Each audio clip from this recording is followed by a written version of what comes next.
Hi hello மக்களே! இன்னைக்கு video என்னன்னு பார்த்தீங்க அப்படின்னா, என்னடா வெறும் மளிகை கடை வச்சிருக்காங்களா அப்படின்னு யோசிக்காதீங்க. நாங்க மளிகை கடை வைக்கலைங்க. நான் என்ன பண்ணேன் அப்படின்னா, இன்னைக்கு வந்து என்னோட மளிகை ஜாமான்லாம் கொஞ்சம் தீர்ந்துருச்சு. கொஞ்சமா லிஸ்ட் போட்டு எடுத்துட்டு போய் கொஞ்சம் மளிகை ஜாமான் வாங்கிட்டு வரலாம் அப்படின்னு பார்க்குறேன். நாங்க எப்பவுமே வந்து ஹோல்சேல் கடையில தான் வாங்குவோம். இது எங்க ஊர் பெருமாள் கோவிலுக்கு ஆப்போசிட்ல இருக்கு. இந்த சைட்ல இருக்க எல்லாமே ஹோல்சேல் கடை தான். ஸோ எதுனாலும் கிடைக்கும். ஒரு மூட்டை மாரி கட்டினாங்க. அந்த மூட்டைய பார்த்தா ரூ. 1000க்கு மேல வாங்கியிருப்பீங்க அப்படின்னு நினைப்பீங்க. கண்டிப்பா கிடையாதுங்க.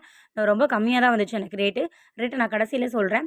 2வது நான் என்ன பார்த்தேன், 2 மீல் மேக்கர் வாங்கியிருந்தேன், மிளகாய் வாங்கியிருந்தேன், பச்சை பயிறு, கொள்ளு, தட்டைப்பயிறு, ரவை வாங்கியிருந்தேன். அப்புறம் பார்த்தீங்க அப்படின்னா, நடக்கல்ல எப்பயுமே என் பையனுக்கு ரொம்ப விரும்பி சாப்பிடுவான். ஸோ, அதனால நடக்கல்ல எப்போ அங்கே போனாலும் 1 கேஜி வாங்கிருவேன்.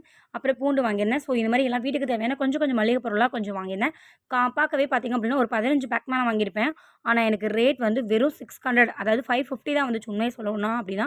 இதுவே பெரிய ஷாப்பிங் மால் இந்த அளவுக்கு நான் போய் வாங்கியிருந்தேன் அப்படின்னா, எனக்கு ரேட் ரொம்பவே கூட வந்திருக்கும். ஸோ, முடிஞ்ச வரைக்கும் சின்ன சின்ன கடையில வாங்க ட்ரை பண்ணுங்க. அதுவும் ஹோல்சேல் கடையில வாங்குங்க.